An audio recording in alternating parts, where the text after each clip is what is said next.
I'm Eliza, 32, and up until last spring, I thought I understood what family meant. I had a quiet life in Santa Fe, teaching middle school art, collecting vintage postcards, planning a spring wedding with my fiancé Derek. I wasn't rich, but I was stable. Then, one Tuesday morning in April, I got the call. My parents had died in a hiking accident near Horseshoe Bend. One misstep, both gone. Just like that. The shock was a blur. Funeral arrangements, condolence casseroles, all the strange, sterile ways people try to wrap grief in politeness. But nothing prepared me for what came next. The will reading. Derek drove us to the lawyer's office in Flagstaff. It was this old adobe building with buzzing fluorescent lights and carpet that smelled like mildew. My brother Kyle was already there, clean-shaven in a new suit, sipping bottled water like he owned the place. We barely hugged. That should have been my first clue. Mr. Berger, our family's longtime attorney, greeted us with a tight smile. "Let's begin," he said, flipping open a thick folder. I gripped the arms of my chair. To Kyle James Merritt, we leave the family ranch in Sedona, located at 1881 Painted Canyon Road, along with its full contents and the sum of $300,000. Kyle just nodded. No reaction, like it was already decided. I felt this weird pressure in my chest, but I waited. Surely there was something for me too. My mom's pottery collection, maybe the plant houses she babied like children. But then Mr. Berger continued. To Eliza Jane Merritt, we leave the trailer located on Dest Creek Road, Mojave County, along with the sum of $15,000. That was it. Silence. No explanation, just a death sentence in legalese. I blinked. Wait, what trailer? Kyle leaned back in his chair. The one they used to camp in when we were kids. Pretty sure it doesn't even have plumbing. He turned to Mr. Berger. Is it still standing? I didn't speak. Couldn't. The same parents who took me to art museums, who always said they valued fairness, had just split their entire legacy in half and handed me the scraps. Afterwards, outside, I confronted Kyle.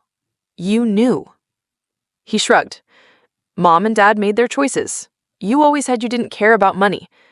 I wanted to scream, but instead I stood there, sweaty, stunned, and more humiliated than I'd ever been in my life. Derek drove us back in silence. At home, I cried on the bathroom floor for over an hour. Not just for my parents, but for everything I thought I understood about them. That night, Derek poured 2 glasses of wine and sat across from me. He said, "We need to talk. This isn't right." I nodded. I know.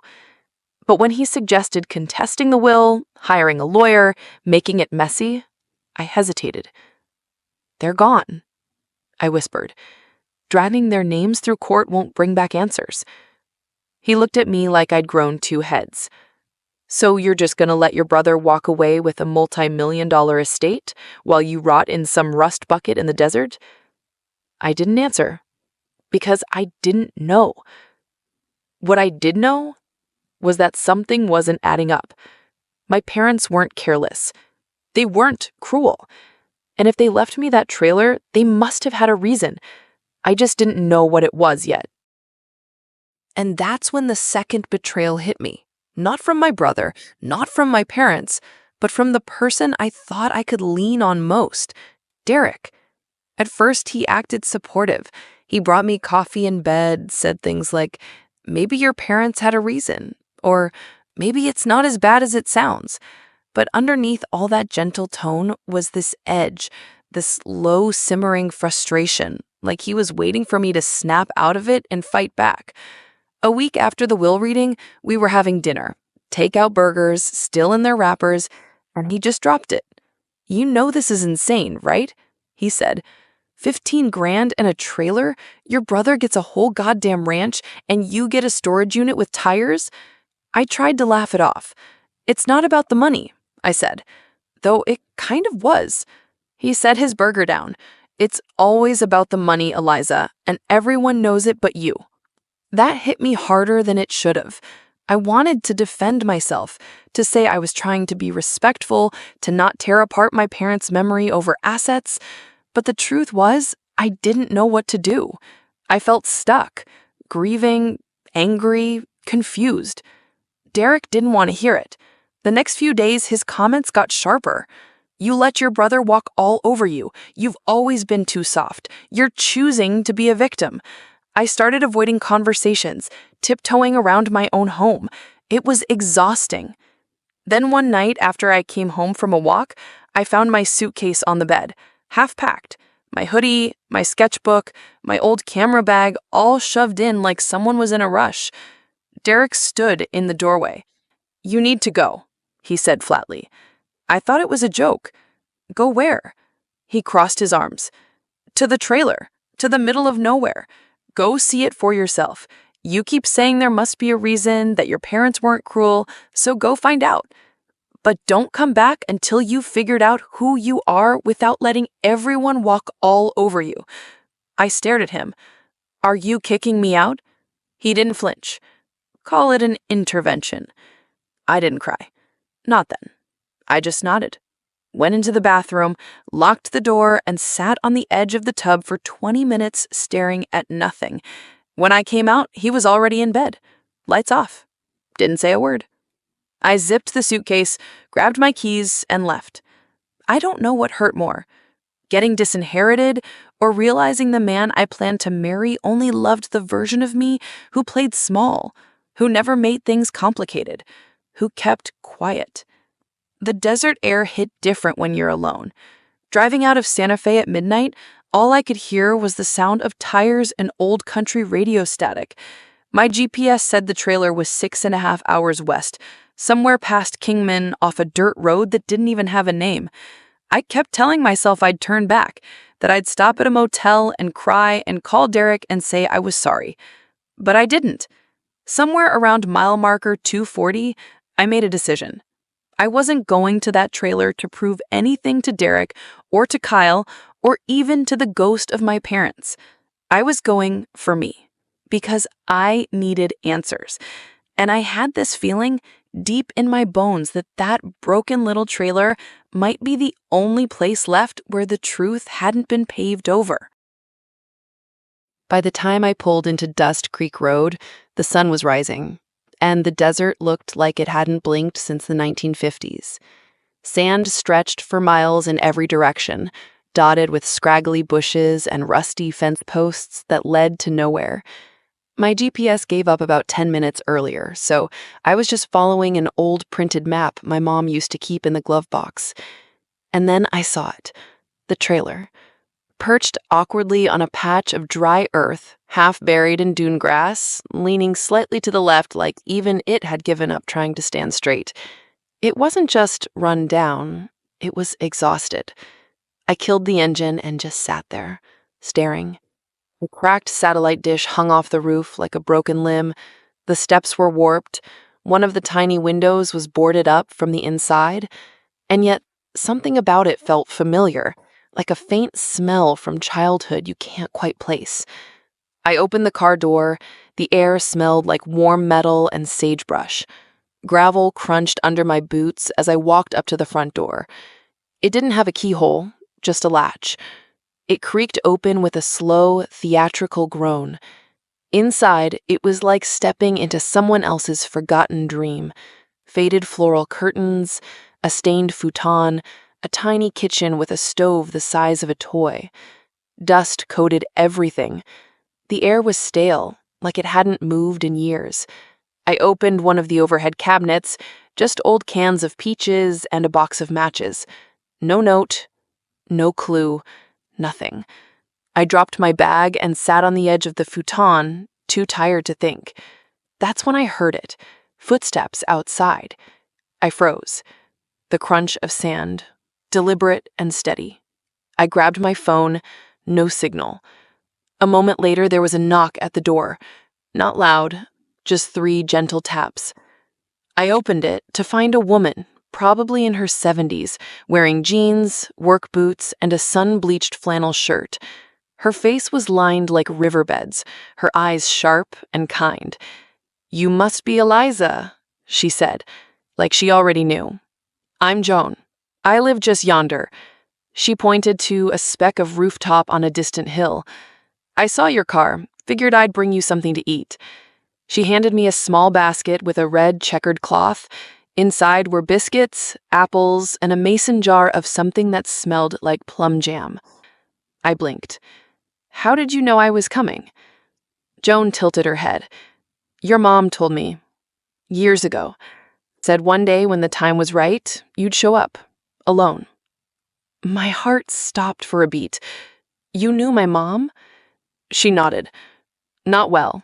But she came out here now and then, sat on the porch, sometimes cried, sometimes painted, said this place was important, said you'd understand one day." I tried to ask more, but Joan just smiled in that maddening old lady way that means not now. "You get some rest," she said, stepping off the porch. "I'll be around if you need anything." That night, I couldn't sleep. The desert is loud when you're alone. Owls, coyotes, wind humming through cracks in the trailer walls. I laid on the futon, staring at the ceiling, trying to make sense of it all. Why would my mom come out here secretly? Why leave this place to me? Around 2 a.m., I got up to grab a blanket from the storage bench under the window. But when I lifted the cushion, something clinked. A small tin box, rested and caped shut. Inside was a key, old and brass, with a tag that read, "Drawer 3, Tool Cabinet." There was also a folded paper sketch, a rough hand-drawn map of the property. It showed the trailer, Joan's house, and something else, buried near the dry well behind the shed. I stared at that map, heart pounding. The kind of pounding that tells you nothing about your life is going to be the same after tomorrow. Whatever my parents had kept hidden in this godforsaken patch of dirt, it was calling me now.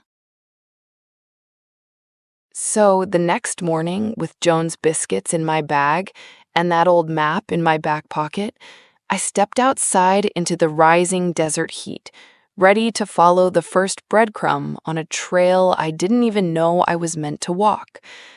The dry well behind the shed was exactly where the map said it'd be, half covered in tumbleweeds, rimmed with cracked concrete, and surrounded by decades of neglect.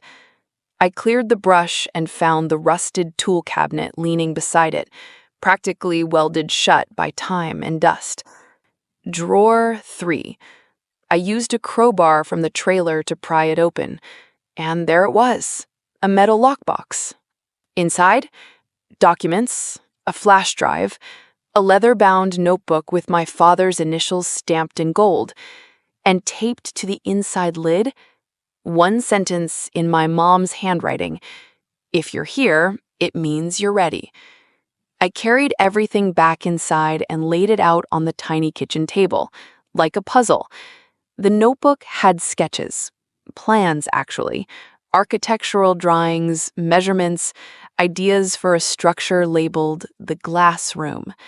There were notes about soil quality, water lines, even plant species that could survive the climate. On the flash drive, video files, old, grainy, and unedited. The first one opened with my parents standing in front of the trailer, younger, sunburned, smiling in a way I hadn't seen in years. My dad said, "This land is going to mean something one day. It's not about what it looks like. It's about what's under the surface." My mom nodded, then looked straight into the camera and said, "And Eliza, if you're seeing this, we believed in you more than you know. You just weren't ready yet." I had to stop the video.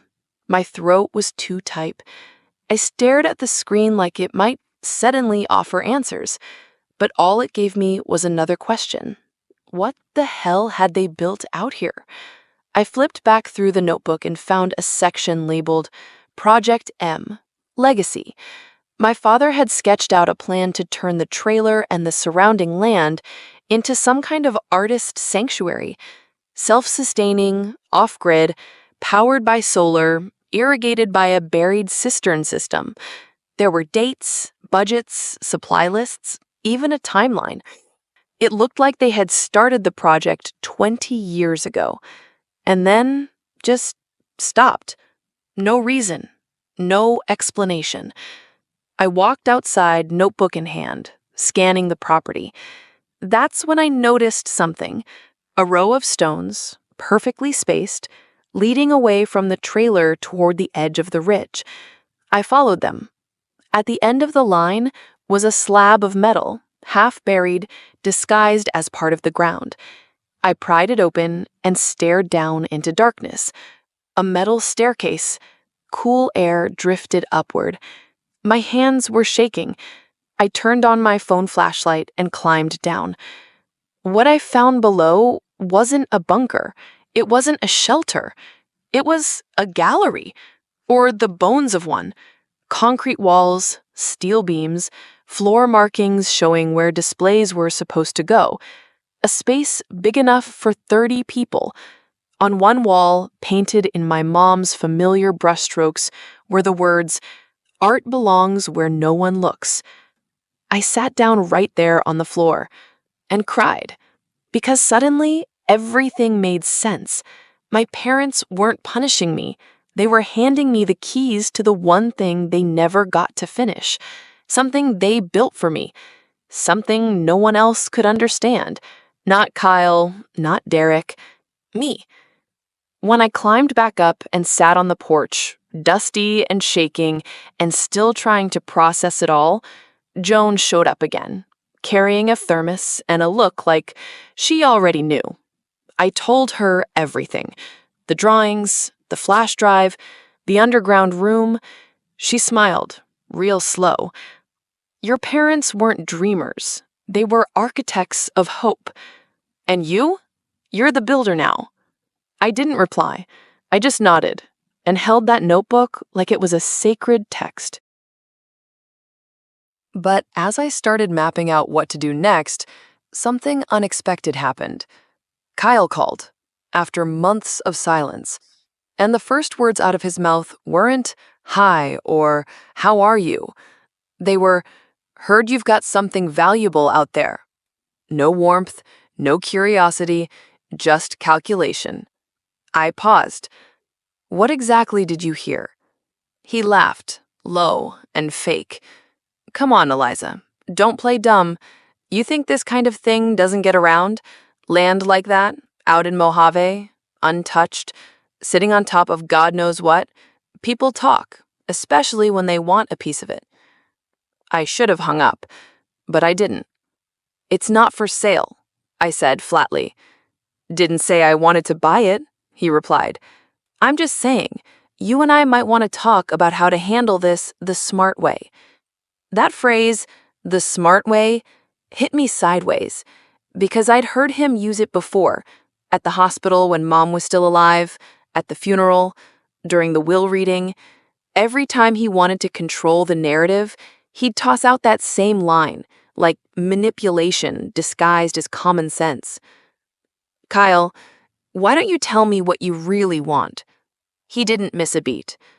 "I have contacts, people who could assess the land.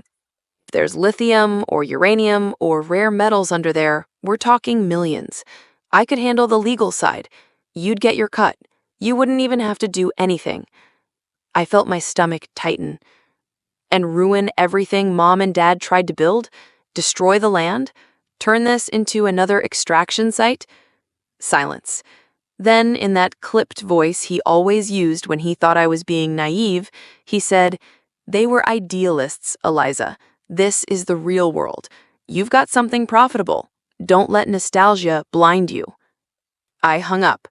No goodbye, no warning, just click. Then I turned my phone off. I didn't need more of Kyle's poison. But something about the call left me rattled. If he knew, who else did? That afternoon, I drove into town, asked around, visited the courthouse, checked for recent land purchases. Sure enough, Kyle had been quietly buying up surrounding lots under a shell company. Dirt cheap. all empty, all useless, unless they were near a site like mine. A pattern started forming, and suddenly it wasn't just my story, it was a much bigger game. Back at the trailer, I pulled out the documents from the lockbox again. There, tucked between the blueprints and the letters, was a geological survey, one I hadn't noticed before. It mentioned subsurface anomalies and mineral concentrations of economic interest. I stared at it, heart pounding. If this land really was sitting on a fortune, then maybe that's why my parents hid it. Maybe that's why they left it to me. Not because it was worthless, but because it was worth too much. And Kyle, he was never supposed to find out. That night, a black SUV rolled down the dirt road. No headlights, no plates. Two men got out, suits, sunglasses, briefcases. One knocked on the trailer door. "Ms. Merritt?" he asked. "We represent Western Horizon Resources. Your brother mentioned you might be open to a discussion." I didn't open the door. I just spoke through it. Not interested. They didn't push, just left a business card and a sealed envelope. Inside the envelope was a purchase offer, $400,000, cash, no inspections, no questions. I laughed, not because it was funny, but because it was pathetic. That kind of money would have changed my life 6 months ago. Now, it felt like hush money. I tore the paper in half and tossed it in the sink. Then I did something I never thought I would. I called Joan, told her everything about Kyle, the SUV, the mineral surveys. She was quiet for a long time, then said, "You're going to need help, real help." And that's how I got introduced to Hank Morales, a land use attorney with a reputation for eating corporate developers for breakfast. But just when I thought I'd gotten ahead of the game, just when I thought I had control, Kyle came at me with something I never saw coming, and it hit right where it hurt the most. A week after I turned down the offer from Western Horizon, a thick envelope showed up at the trailer. Certified meal, legal letterhead. And right there on the first page, in bold, capital letters, "Petition to contest last will and testament of Joanna Merritt."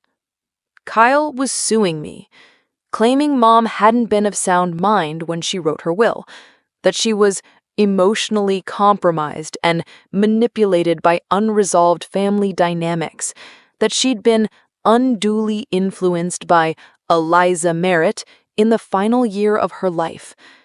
I dropped the letter onto the table like it burned. I couldn't breathe. It wasn't just about the property anymore. He was coming after everything. My name, my integrity, my relationship with our mother. I called Hank immediately. He met me the next morning, black coffee in one hand, file folder in the other. "This is their playbook," he said. "If they can't buy it, they'll try to break it." I was shaking. "Can they win?" Hank leaned forward. "Not if we're smarter. Not if you're ready to fight." But that's the thing. I wasn't ready. Not emotionally, not financially, not spiritually. I was exhausted. All of it, the trailer, the history, the dreams, the secrets, suddenly felt like too much. Like maybe Kyle was right. Maybe it was just dirt. Maybe I'd been clinging to ghosts because I didn't know how to move forward. That night, I sat on the porch staring into the dark, waiting for some kind of sign. And that's when Joan showed up again. She didn't say anything, just sat next to me, handed me a jar of moonshine, and waited. After a while, she said, "You know what your mama told me once?" She said, "Eliza sees what most folks miss, not because she's smarter, but because she listens to silence." I didn't respond, just looked out across the desert and whispered, "I don't know if I'm strong enough." Joan leaned back. "Baby girl, strength isn't knowing. Strength is moving anyway." The next day, I went into town and requested copies of every medical record, every journal entry, every photo I had of Mom in her final year. I combed through everything. And what I found, buried in a box of old receipts, was a video taken on my phone the day before Mom passed. She was sitting on the porch, sunlight in her hair, painting the sky in dusty pinks and oranges. She looked up at me and said, "You know, Kyle will never understand this place, but you will. That's why it's yours." I cried watching it, not just because I missed her, but because, for the first time, I knew she'd made her decision with clarity, with intention, with love. We submitted that video as part of our legal defense, along with sworn affidavits from Joan and two of Mom's hospice nurses. Hank handled the filings. I handled the weight of it. The court date loomed. Kyle's lawyers sent more letters, threats, warnings. And then one night, as I was organizing documents on the floor of the trailer, the power cut out. Total darkness. Dead silence. I stepped outside to check the breakers and found tire tracks in the dirt. Deep. Fresh. Someone had been watching. That was the night I stopped hoping for peace. I locked the gates, installed cameras, put a bat by the front door. Kyle had made this a war, and I wasn't going down quietly. The next morning, Hank called with news that almost broke me again. "He's offering to drop the case," he said, "in exchange for half the mineral rights. Half. Of everything. You'd keep the house, the land, you'd just split future revenue." I didn't even let him finish. "No," I said. "Not 1 acre, not 1 ounce. This isn't just about minerals. This is about her, about what she trusted me to protect." Hank sighed. "Then we go to court." I took a breath. "Then we go to court." And that's how I found myself standing in front of a judge 3 weeks later. My mother's legacy in one hand, my future in the other, ready to speak the truth, even if my voice shook. The courtroom was colder than I expected. Neutral beige walls, humming fluorescent lights, and a judge who barely looked up when I entered. Kyle sat across the aisle with 2 attorneys in navy suits and a smirk that said he thought he'd already won. I didn't bring a big legal team. Just Hank. Just the truth. That had to be enough. The first day dragged. Documents, testimonies, objections, procedural stuff. Kyle's lawyers painted a picture of our mother as unstable, emotionally erratic, deeply depressed after my dad died. They said I isolated her, convinced her to cut Kyle out, manipulated her when she was at her weakest. I sat there and took it, until it was our turn. Then Hank stood, calm as ever, and said, "We'd like to begin by letting Joanna Merritt speak for herself." He connected a drive to the court monitor and played the video. There she was, my mom, on the porch, painting, smiling. Her voice soft but steady. "Eliza will know what to do with this land. Kyle will try to sell it. That's not what it's for. That's not what we built." The courtroom went dead quiet. Even the judge leaned in. You could feel it, the shift, the human part, the part where everyone remembered this wasn't about property lines or bank accounts. It was about intention, about love. We backed it up with her medical evaluations, all clear, statements from nurses, from Joan, from the hospice center. But the most powerful moment, it came when I took the stand. Hank asked only 2 questions. "What do you believe your mother wanted? And why did she leave it to you?" I looked right at Kyle as I answered. "Because I listened," I said. "Because I didn't try to turn her grief into real estate. Because I saw the beauty in what she left behind, even when it looked like junk. Because I was the one who stayed." Kyle didn't even testify. His lawyers must have realized it would hurt more than help. The judge asked for 2 days to review. Those 2 days felt like years. I stayed at a cheap motel outside town. Couldn't sleep, couldn't eat. Every worst-case scenario played out in my head, losing the case, losing the land, losing her. But then, the ruling came. Final. Unanimous. The will stood, the property remained mine, the court found no credible evidence of undue influence and declared my mother fully competent at the time she signed the documents. I cried. Right there, in the hallway, just outside the courtroom. Not from joy. From relief. Because it was over. Because she was safe. Because Kyle couldn't twist her memory into something cheap anymore. I called Joan first. She didn't say anything at first, just breathed into the phone. Then, "Your mama's probably dancing somewhere barefoot right now." I believed it. But something else happened too. Something I didn't expect. Kyle walked up to me outside the courthouse, alone. No lawyers, no sunglasses, just him. For the first time in what felt like years, he actually looked at me. He said, "You really believe she loved you more?" I blinked. "No, I believe she trusted me differently." He didn't respond, just nodded, and walked away. That was the closest we got to peace.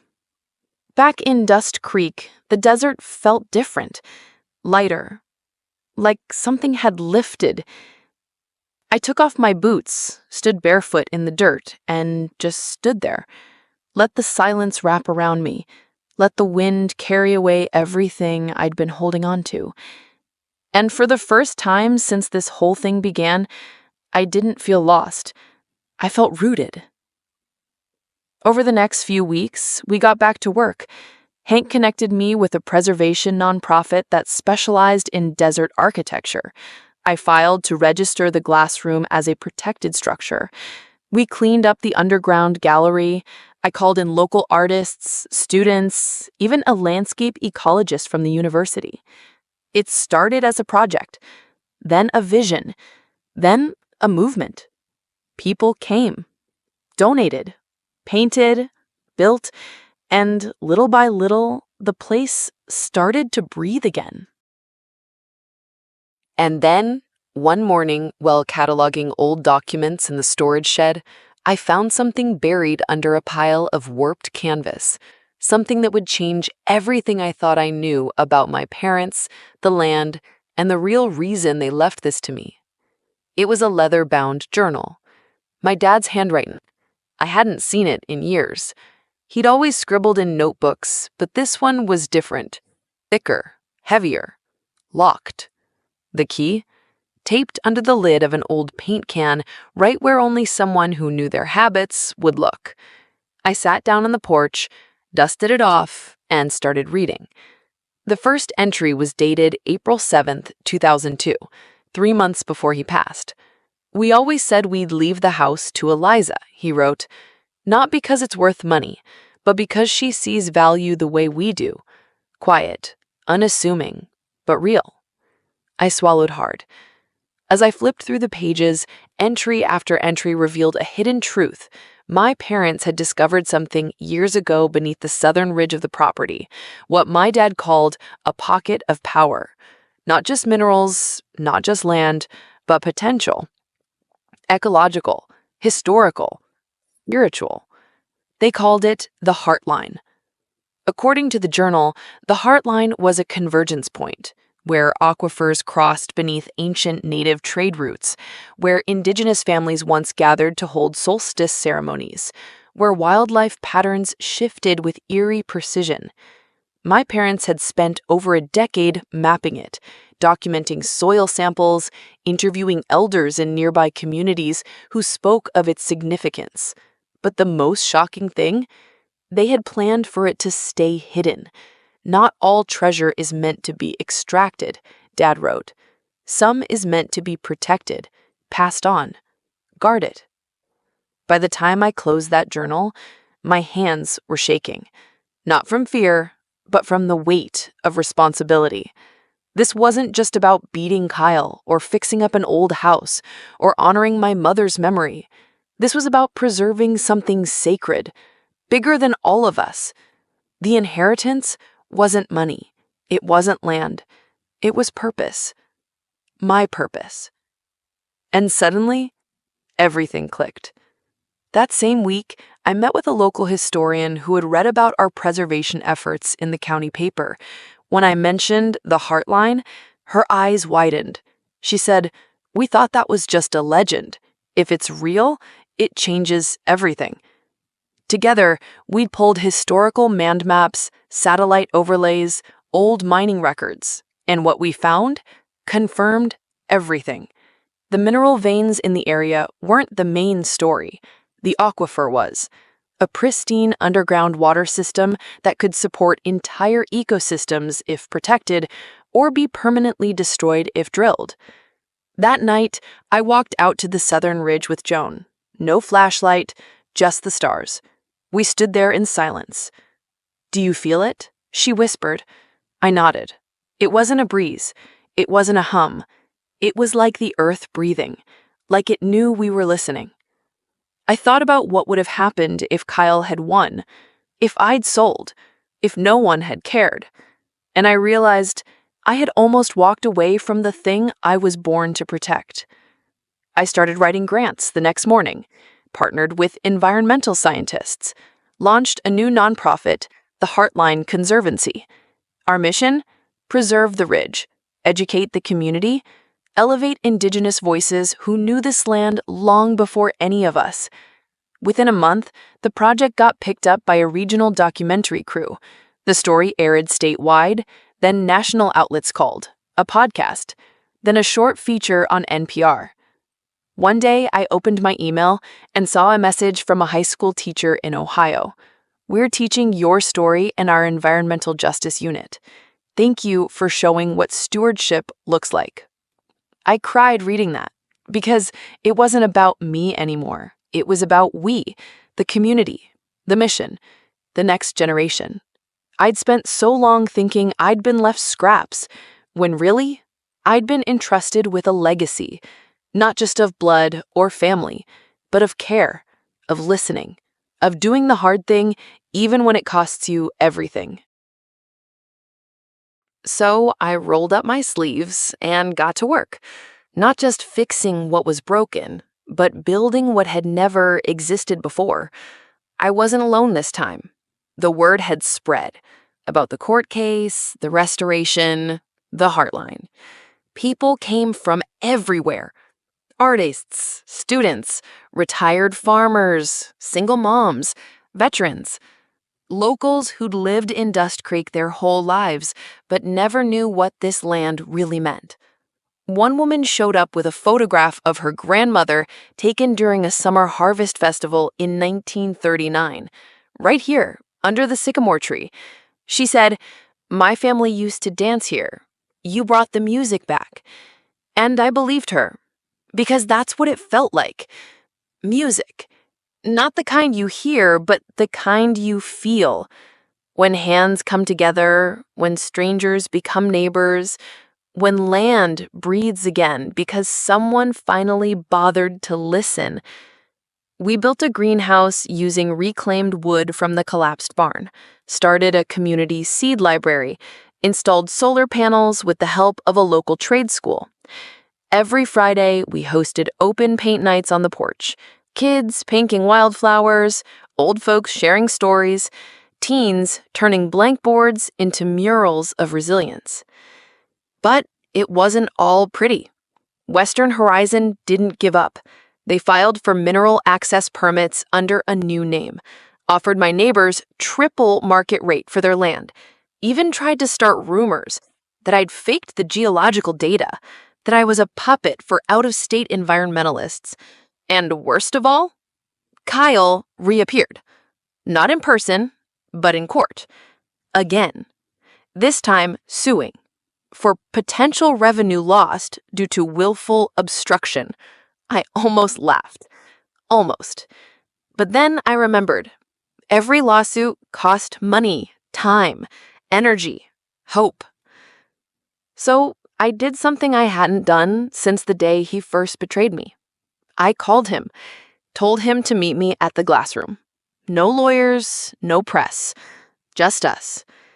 When he showed up, he looked tired, older, like all the fights had finally settled into his face. "Why are we still doing this?" I asked. "Because you're still trying to win," he said. "So are you," I replied. We stood there in silence, the wind slicing through the desert like a sermon. And then I said it, quietly but firmly. "This isn't a competition, Kyle. It's a calling. You just didn't hear it." He didn't argue, just stared at the horizon. "You really think this place is worth more than $5 million? I nodded. "I think it's worth everything. Because what we build here can't be bought."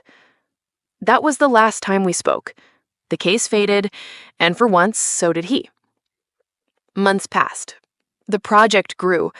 We opened a community education center inside the restored farmhouse, started a soil rehabilitation program, trained local teens in conservation. The Heartline Conservancy partnered with 2 tribal nations to co-manage the ridge. It wasn't mine anymore. It was ours. And I'll tell you something I didn't expect. Peace. Not the passive kind, the earned kind. The kind you plant and water and wait for. The kind that roots itself in your chest when a kid runs up to you and says, "Miss Eliza, did you know butterflies like milkweed? I planted 3.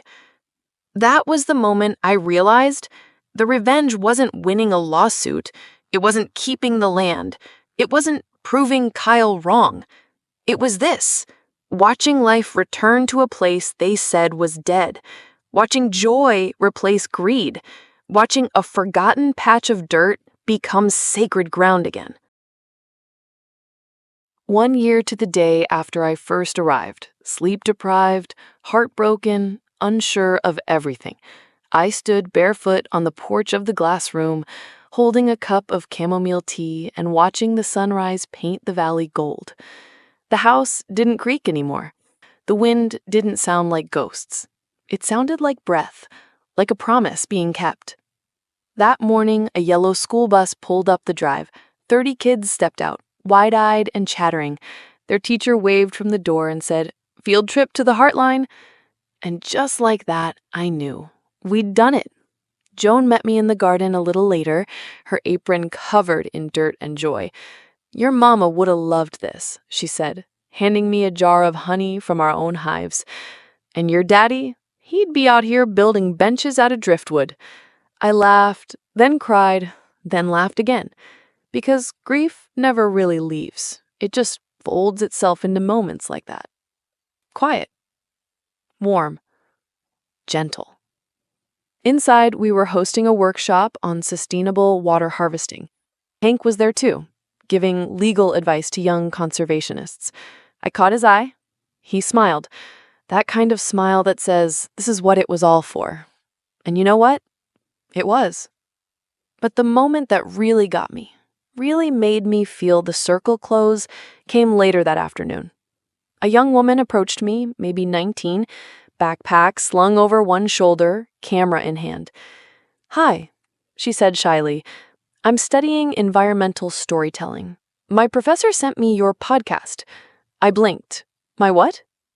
She laughed. "Your interview on Wild Ground, the one where you said, not all inheritance is money. Some is memory, some is mission." That line kind of changed how I see everything. I didn't even remember saying it, but it didn't matter, because it meant something to her. And that's when I realized my story wasn't mine anymore. It had become a thread in something larger, a web of people rediscovering the value of meaning over money, presence over power, roots over reach. So I took her on a tour, showed her the garden, the ridge, the glass room, the original ledger where my great-grandfather tracked rainfall and crop rotations. She took notes, photos, listened like it mattered. And when we finished, she asked, What do you want people to take from all this? I thought for a second, then said that value isn't always visible, that sometimes the most broken things hold the deepest beauty, that when people try to erase you, the best revenge is to grow roots so deep they can't touch you. She nodded, eyes bright. That's going in my thesis. And I smiled, because that was the point all along, not to just keep the land, but to let it teach. That night, as the sun dipped behind the ridge and cast long amber shadows across the fields, I stood exactly where my mother used to paint, the same porch, the same angle, and I whispered, "We're okay now. You were right to trust me. You know, I came here thinking I'd been discarded, given scraps, abandoned by the people who were supposed to love me most. But what I found was strength I didn't know I had, community I didn't think I deserved, and a purpose I never would have chosen, but now can't imagine living without. This house, this land, this legacy, it's not perfect, but it's true. And that's enough." So if you're watching this and wondering if what you've been left with is worthless, if it feels like life handed you the broken pieces while someone else got the gold, I want you to remember this. Maybe those broken pieces are the map. Maybe your roots are calling you somewhere deeper. Maybe the hard path is the one that makes you whole. I'd love to hear your story. Have you ever turned something painful into something powerful? Have you ever reclaimed something no one else saw value in? Drop it in the comments. Share this with someone who needs it, and don't forget to subscribe for more stories about family, healing, and the quiet kind of strength that changes everything.